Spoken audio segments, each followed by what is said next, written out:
feeling, a very specific feeling. It's that that internal civil war we all seem to have. Mm. You wake up one day, you feel clear, you feel benevolent, you're ready to listen, you feel like, Arjuna, the noble warrior who's seeking truth. The good day. The good day. But then, I don't know, by 2 p.m., something shifts and you become restless and egoistic and defensive. You turn into Duryodhana. Right, the classic hero and the villain of the Mahabharata. But they're both living inside the same skull. Exactly. And it feels like a total roll of the dice which one is going to show up.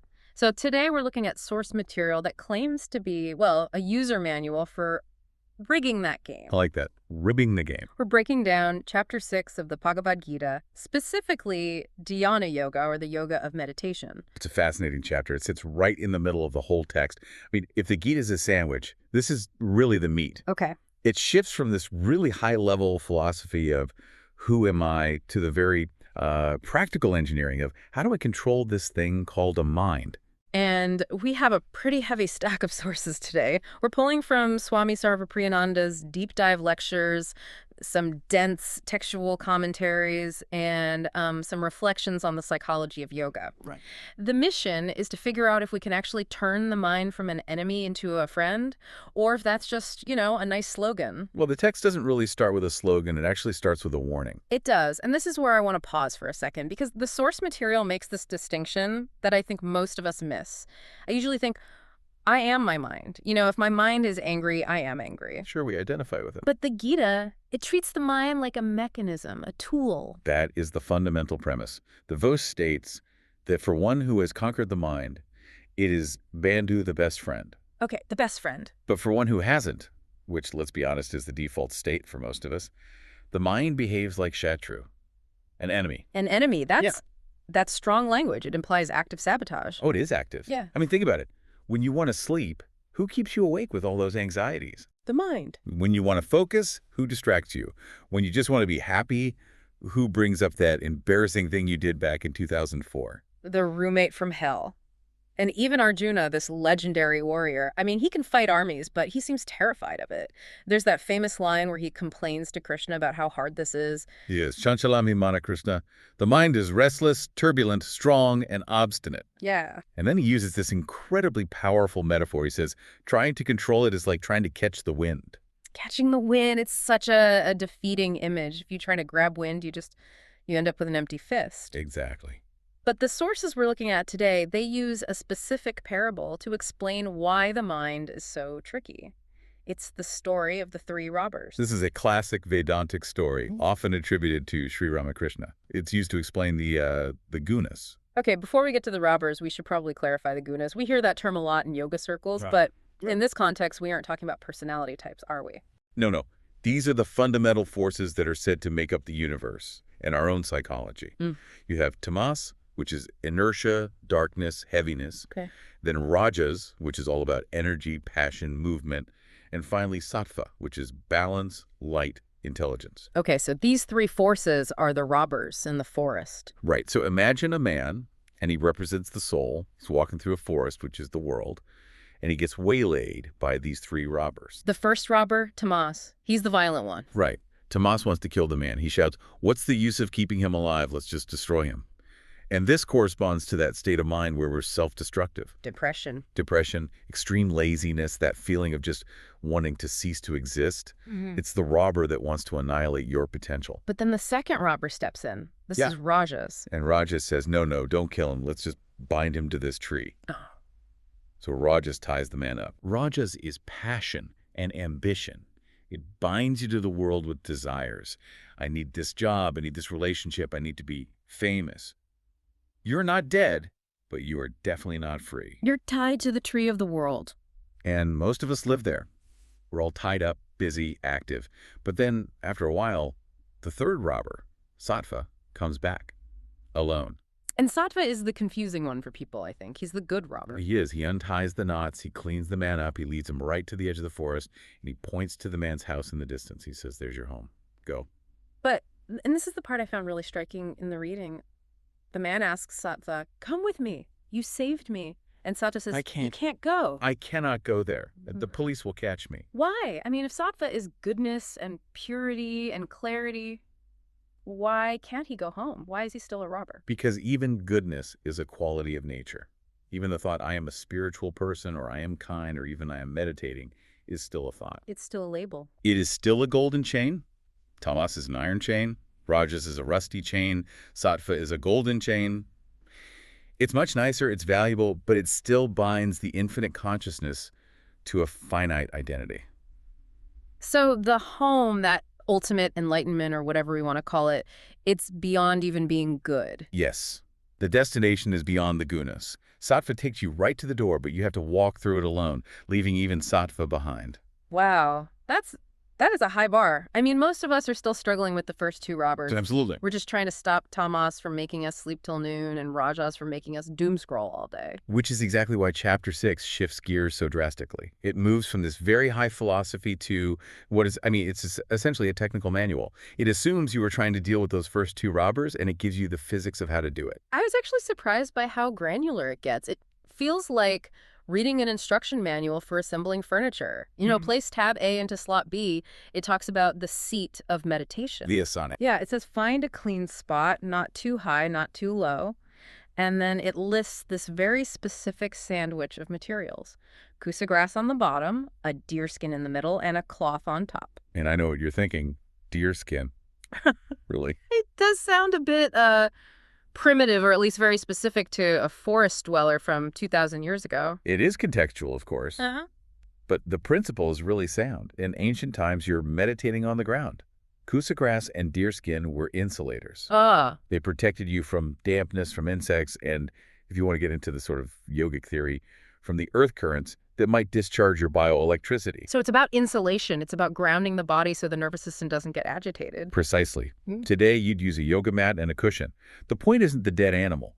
The point is creating a physically stable, neutral environment where the body just disappears from your awareness. Right. If your seat is uncomfortable, your mind is 100% focused on your aching knee, not on the infinite. Speaking of aching knees and physical discomfort, the text then drops what I'm calling the Goldilocks Rule.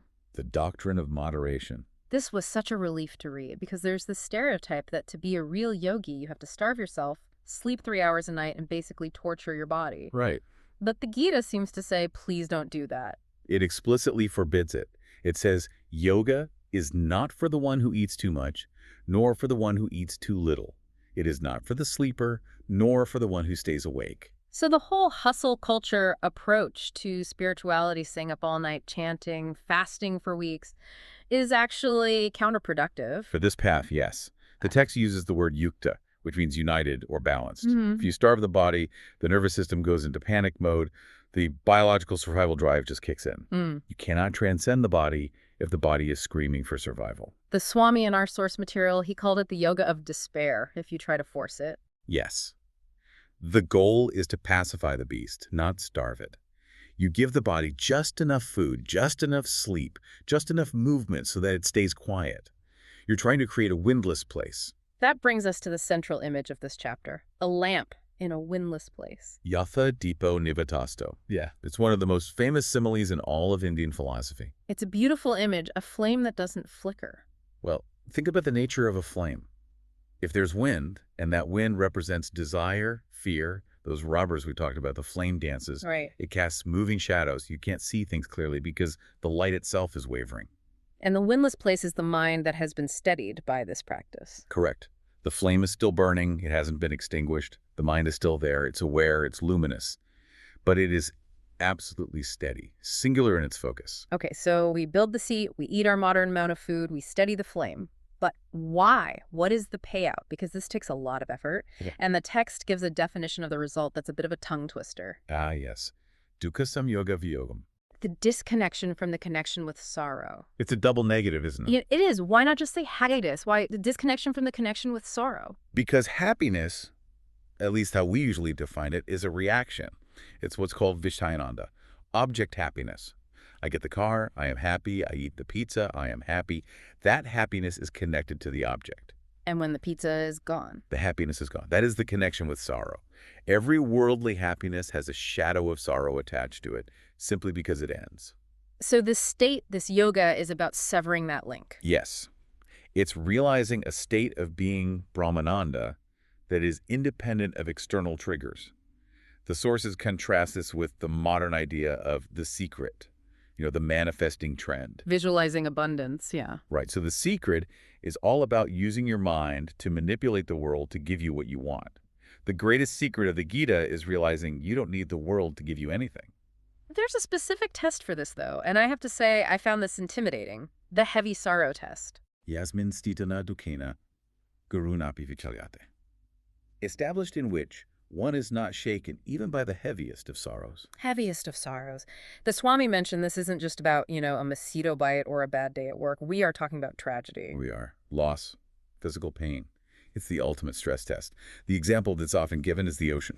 The surface of the ocean can be churned by hurricane 20-foot waves, total chaos. Right.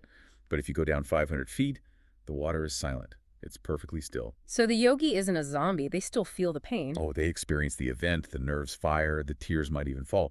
But the self, that observer deep down, is not shattered by it. They are the submarine, not the wave. That sounds incredible, but also really distant. And I think that distance creates anxiety. In fact, Arjuna, our stand-in for the skeptical listener, he voices a very specific fear here. He asks Krishna, what if I try and fail? It's the sunk cost fear, isn't it? Exactly. He asks, if I give up my worldly life, the parties, the ambition, all the fun to pursue this yoga, but then I die before I get enlightened, am I not lost like a scattered cloud? It's such a vivid image, a cloud that just breaks apart and disappears.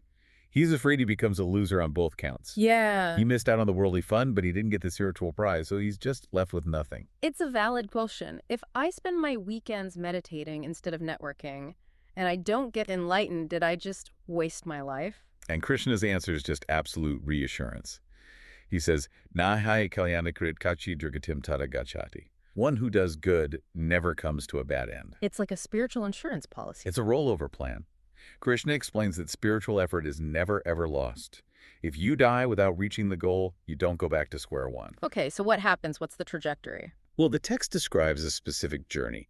First, you go to higher worlds, which we can think of as, a period of rest and enjoyment. But then you are reborn. And there are two main paths for this rebirth, depending on your level of progress. The first one is the prosperous path. You're born into a family that is Shushanam, Shramatam, pure and prosperous. The idea is that you are born into a situation where you don't have to struggle for survival. You have the resources, the environment, to just pick up your practice exactly where you left off. But then there's the rare path, the one that's much harder to get. Being born into a family of wise yogis, this is considered extremely fortunate because you were just surrounded by the truth from day one. The Swami made a really interesting connection here to the modern era. He talked about the 1960s and 70s, the whole hippie explosion. Yes, it's a fascinating sociological take. He observed that suddenly you had thousands of young people who were born into the most prosperous society in history, post-war America, and they just rejected it. They had the American dream handed to them on a platter, and they walked away to go find a guru or meditate in a commune. And the Swami suggests why. Why that irresistible pull? And his theory is that these were the fallen yogis of the past. They were Shukinam Shramatam. They were born with a kind of spiritual muscle memory. They didn't know why, but they knew the Mercedes and the picket fence weren't the real answer because they had already sort of transcended that in a past life. They were picking up the thread. That's a comforting thought, that this deep curiosity or that pull we might feel toward these topics, it might not be a new interest. It might be momentum. Irresistibly carried away, the text says, like a river flowing to the ocean. You can dam it up for a while, but eventually it breaks through. So if we accept that we're on this long journey and we're trying to steady the mind, how does that change how we act today? Because there's a danger of becoming so focused on our own inner flame that we become narcissists. Sorry, I can't help you with your problem, I'm meditating. That would be a complete failure of yoga, not a success. The chapter ends by defining the highest yogi, and it's not the one who can levitate or stalk their heartbeat. What is it? It's the one who sees the self in all beings, at mopamayena sarvatra, seeing others through the analogy of oneself. Through the analogy of oneself, unpack that a little. It means I realize that the consciousness that's experiencing life in me is the same consciousness experiencing life in you. So your sorrow becomes my sorrow. Your happiness becomes my happiness. So the golden rule, do unto others, it isn't just a moral command. No, in the Gita, It's presented as a metaphysical fact. Yeah. I don't hurt you because, literally, there is no you. There is only the self. Hurting you is like biting my own tongue. It's just confusion. That completely changes the motivation. I'm not being nice to you to be a good person and get some reward. I'm being nice to you because we are the same entity. Exactly. The walls just come down. The sources also categorize the people who approach this path, and I think this is a good reality check for listeners, because not everyone comes to this for, pure reasons. No. There are 4 types of devotees mentioned. The first is the distressed. The foxhole atheist scenario. My life is falling apart. I'm in pain. Please help me. Then there's the seeker of wealth. I want to use spiritual laws to get a promotion. The transactional approach. Then the inquisitive, the intellectual who just wants to figure out the puzzle of the universe. And finally, the knower. The one who loves the truth for its own sake. But here's the beautiful part. The Gita accepts all of them. Even the guy asking for the promotion. Yes, because the text understands that if you engage with the practice changes you. You might start by asking for a toy, but eventually you realize the toy doesn't actually satisfy you. The seeker of wealth eventually evolves into the seeker of truth just by staying on the path.